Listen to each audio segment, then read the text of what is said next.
Morning.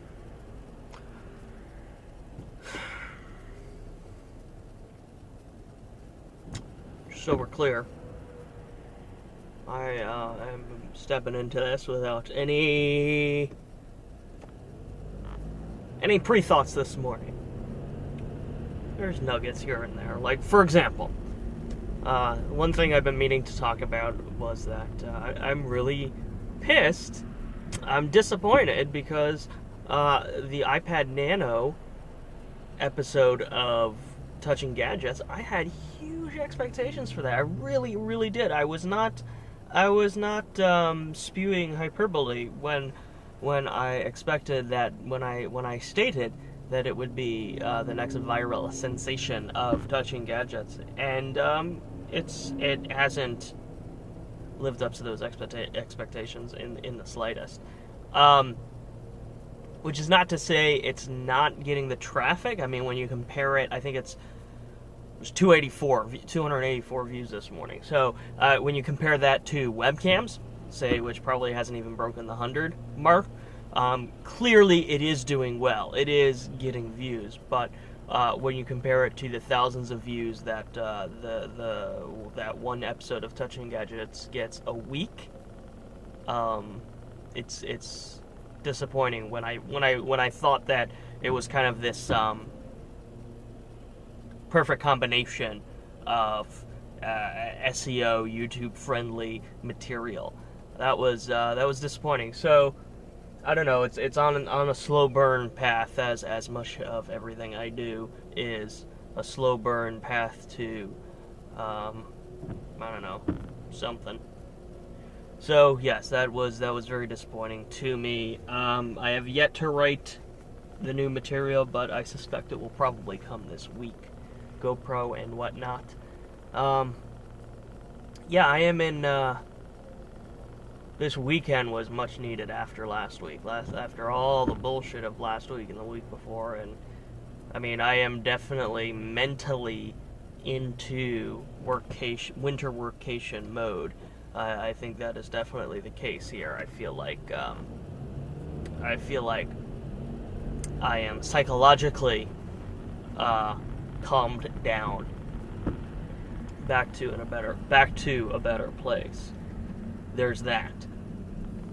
I think I still have about another week before workation officially starts, but you know, it's all in how you mentally handle it and mentally prepare for it. So there's that. Radio was talking just now about Sandy Hook, and I don't, what is there to say? What is there to say? And I think I expressed myself pretty clearly on Facebook. This idea that, and I think it really, that sentiment really echoes and falls in line with what I've been driving at this past year. Finding a more ethical and moral footing to speak from. And I think that's part of it. What bothers me, what troubles me, doesn't just bother me. It genuinely troubles me that people are so adamant against change, against the possibility of gun control, and what really throws that into perspective is that, and we've all seen it.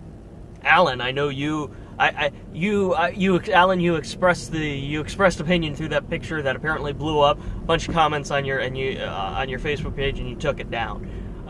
But you still expressed that opinion. Rocks were the first weapon. We aren't banning rocks. And whether you realize that is the opinion you expressed or not, that's what was communicated. And that's why there was such an I didn't see any of the comments, but I guess that's why there were so many responses, and so why it was such an instigator. But that's what we've seen so much of that on Facebook. guns don't kill people, people kill people, don't ban the guns, we need more guns to protect our kids. And there's just this staunch opposition against change, against the possibility of gun control, because that's what the left is bringing up as a solution. And I'm sure, and I've heard talk about mental psychological support, which is another. There's a problem. There's a worldwide problem with the mental health. There's a problem with mental health throughout the world, and it's is it, you know, you only have to look, you look at Japan, who really screwed the pooch on that, and how they handle cultivating cultural happiness. And I'm not saying we're heading in the same path, but when you look at some common denominators, that they're there, and that there is a culture of unhappiness, and we don't care about it, you know. We don't care about it. We'll fight for gun control, or maybe I don't know. These are just opinions at this point, and I'm just kind of like throwing things at the wall. Not really. Don't hold me to that, or hold me to my opinions. Correct me if I'm wrong, for sure. But I'm just spitballing a little bit here.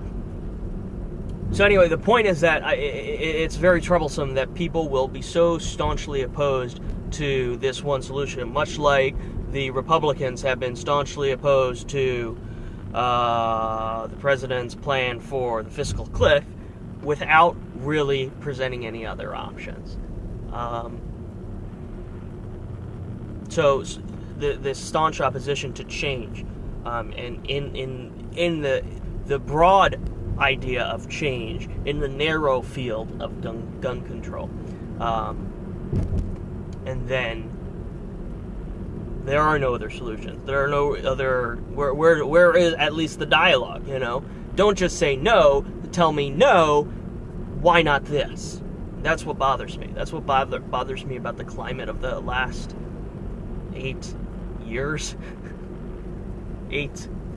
12 years. What? How long has it been? This growing.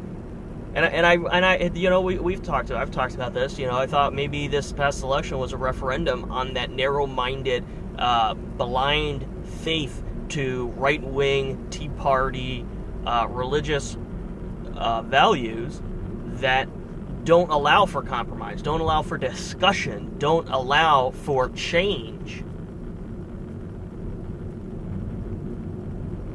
It's troublesome. It's very troublesome.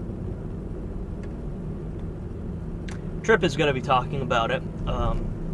Honestly, he's already shot all the video. I don't know what, I haven't watched it myself, so I don't know what it is. It wouldn't surprise me one bit.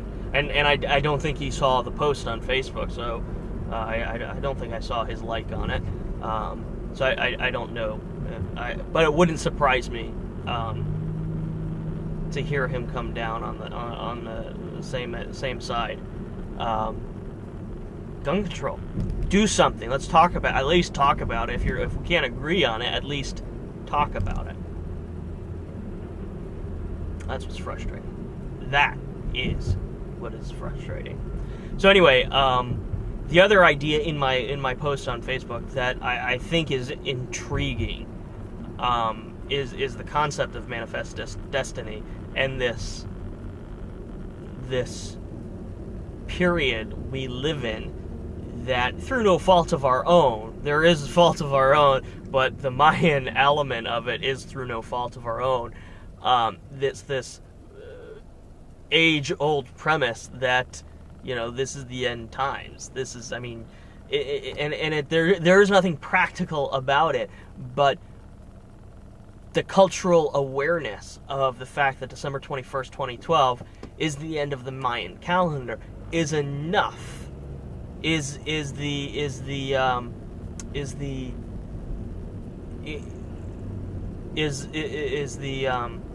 what are they called?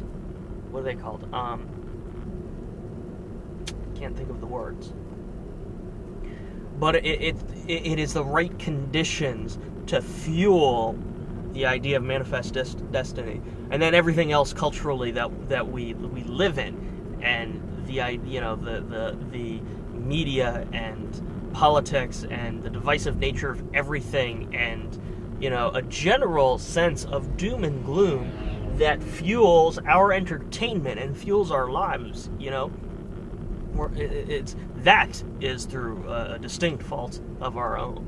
But the idea that the calendar ends, and then this sense of manifest destiny, and then the events that we have no control over, the Mayans' inability to build a calendar past the December 21st, Superstorm Sandy, which temporarily is way too convenient to this concept of apocalypse.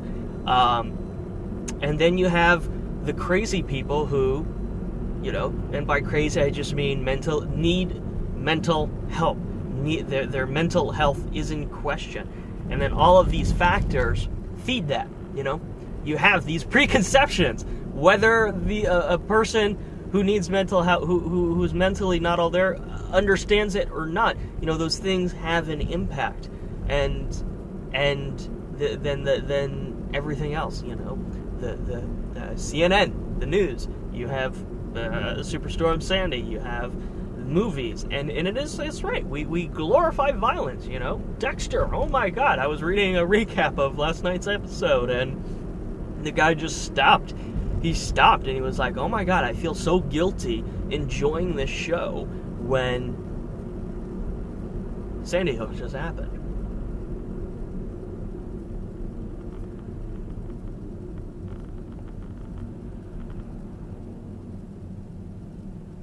And that's certainly becoming an age-old argument. The glorification of violence, in movies, television, and video games, and we enjoy it, we consume it. The stuff is still created because we want it, because we keep watching it. So at the end of the day, what are you going to do? What can you do? What is possible? And I think that's really, that ends up becoming the key issue. What can you do as an individual? Because you're not going to force gun control. You're not going to force a state budget for mental health and making sure people are happy.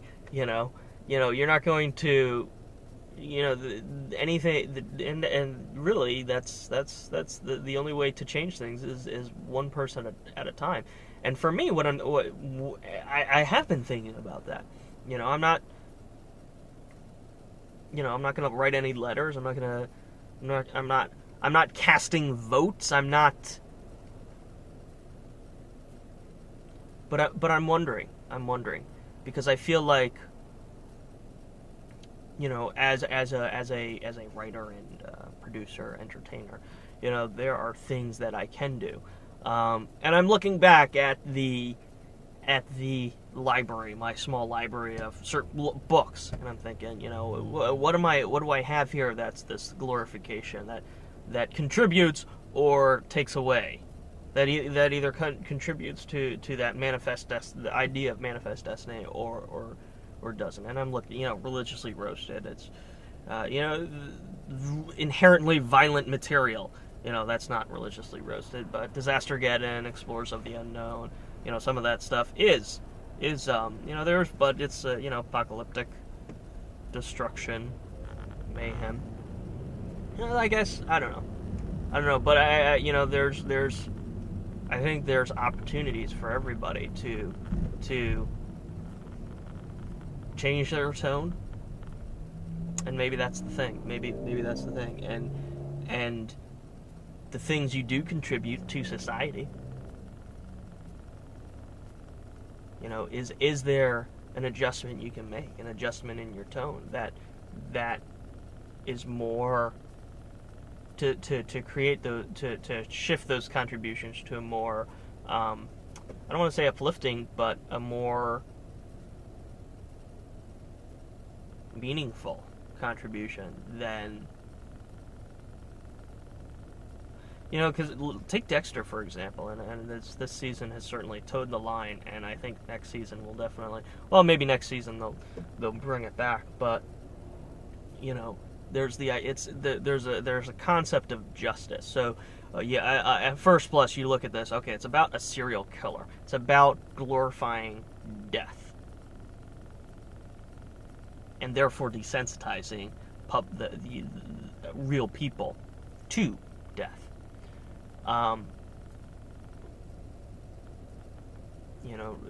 Not quite valuing the appreciating the value of life. But when you dig deeper, the show's about justice.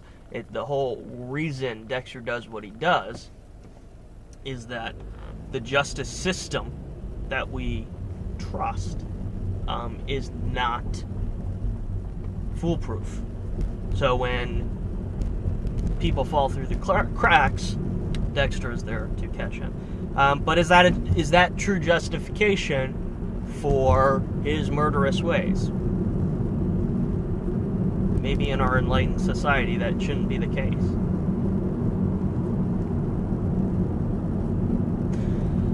Again, I'm spitballing. The other point I made in that Facebook post was that the fiscal cliff, and how that's a big issue contributing to that cultural environment of apocalyptic doom. And what they were just saying on the radio was that Sandy Hook may have actually worked in a positive way to force our politicians to act like adults and come to a resolution on the fiscal cliff. And that is an interesting prospect.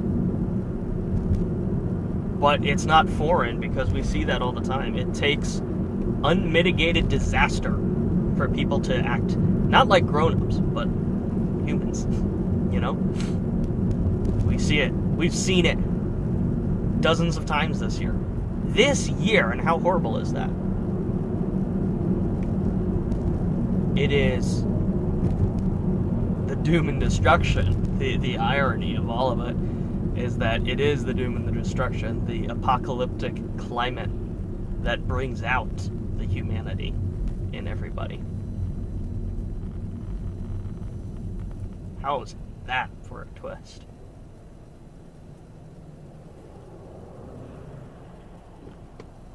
So maybe that's the other age-old proposition. You know, we need it.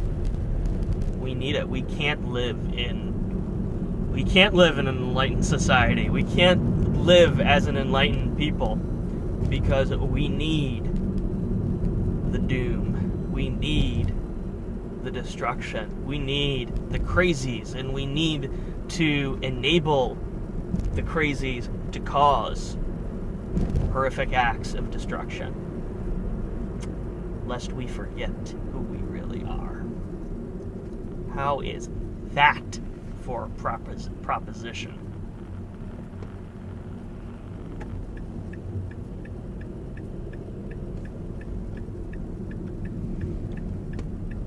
Weird justification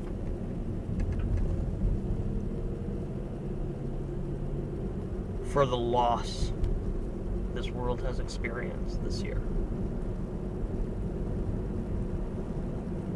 But what happens, theoretically, what happens if you have the gun control? What happens when people act like humans? When people can show their humanity every day? When people act like the enlightened race of evolved people that they are.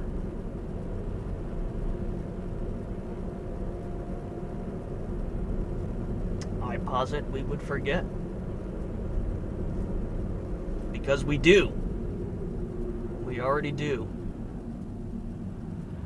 Until there is something horrible that happens. I think I'm just repeating myself now, and I hate it when other people that I have to edit videos for. I'm not naming names. Rochelle. Okay, I am naming names. Just, oh, so unbelievably repetitive. And I know where it's coming from. It's this liturgical pulpit process where I'm going to tell you what I'm going to tell you. I'm going to tell you what I'm going to tell you. I'm going to then tell you it, and then I'm going to tell you what I just told you. And when you break that up into 4 or 5 sections, you have 4 or 5 sections of this 3-part process. It's exhausting to edit. It really is, because you kind of, as an editor, I'm trying to cut to the heart, and I know with her, I don't want to cut too much out, because she's already cultivated it down to what she thinks is important. She wouldn't be saying it if she didn't think that. But of course, my perspective is as the editor is decidedly different than hers as the performer, which is what makes that process work. The problem is she's not fully signed on to that process. She's not sold on the process. So I'm more of just a complimentary edit for her than a really. Then it's more of a complimentary edit than a creative process between the two of us. So I don't know if we'll adjust that or be able to bridge that gap, as it were.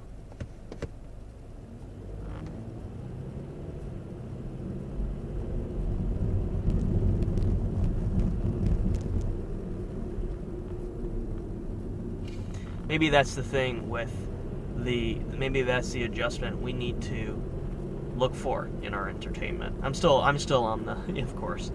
That's the adjustment we need to see in our entertainment, rather than the senseless violence with consequences, death with consequences, death that reminds us that this is all very temporary, destruction and apocalyptic doom that reminds us that we need to remember our humanity.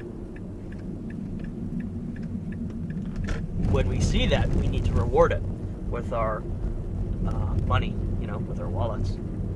We buy it, we share it, we support it. There is maybe that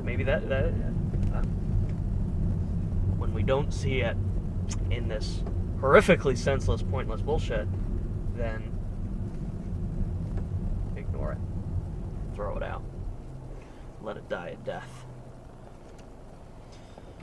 Those are my thoughts this morning. Happy workcation.